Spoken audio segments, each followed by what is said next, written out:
From the moment the World Cup draw was announced on April 1st, this was a game people were looking forward to. Black Friday, USA, England, the history of what happened in 1776, and the fact that the U.S. had never lost to England at a World Cup. It was a 1-0 victory in 1950. It was 1-1 in 2010, and it was just another classic year. I mean, the excitement was through the roof today. I mean, how many times when you've been watching the other World Cup games, it's like for like every 10 minutes, you're like, don't forget, Black Friday, the highly anticipated match, USA, England. I mean, I feel like Fox was doing their best to make sure this game was viewed. So much stuff. The memes have been immaculate on TikTok and Instagram and Twitter and all the other platforms out there. But I want to talk about...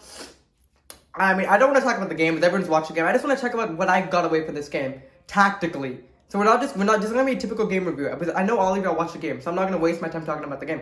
I want to talk about Greg Berhalter. It just feels like in this World Cup, especially, Greg Berhalter, rather than being proactive, has been reactive. And I said this while watching the game. I feel like I'm sick and tired of us being the second team to make the change. And it's costing us points. Against England, we were dominating. I mean, against Wales, we were dominating. But then in halftime, Page, the Wales manager, brought on Kiefer Moore. And that changed the game. Again. So, and then we made changes being reactive that cost us the game. Today, the change came first with Jordan Henderson and Jack Grealish. Grealish was changing the game down the left. And so what does Greg do? He's reactive. And then he makes changes rather than making the changes first to give us fresh legs.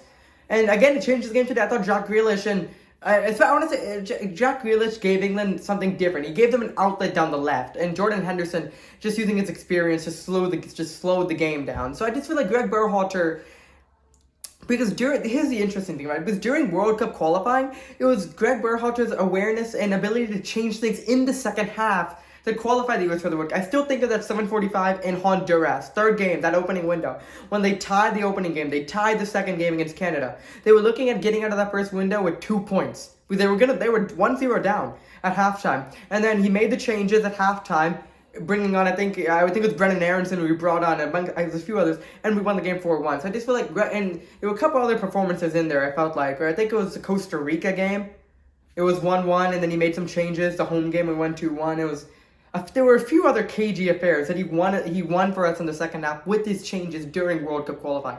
But it just feels like during this World Cup, Greg Berhalter has gone away from that. He's being more reactive rather than proactive. And heading into this Iran game, if it's 0-0, because we know that we the US have to win. I haven't talked about that, I probably should, but it's must-win going into Iran.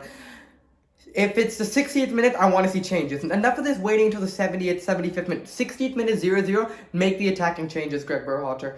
And it's gonna be such an important game. And I woke up for the 4 a.m. It's only the second 4 a.m. Central Time kick. I've woken up for basically the early kick. I woke up for Argentina, and I woke up today because I knew the significance that this would give to the United States, and I was glad I woke up. This was the game of the tournament so far with Iran 2-0. Yeah, but that's it's not a typical game review, but because I know that everyone's watched the game, so there's no point in me talking about the game. I just wanted to talk about what I thought watching this game. I hope you guys enjoyed this style of video, and we may do it more. But yeah, my name is Akshay, this is Akshay Talks Soccer, and that's all I have to say about this all-time classic encounter between the United States and England at the World Cup. 0-0 it finished from Al Bahad Stadium in Doha, Qatar.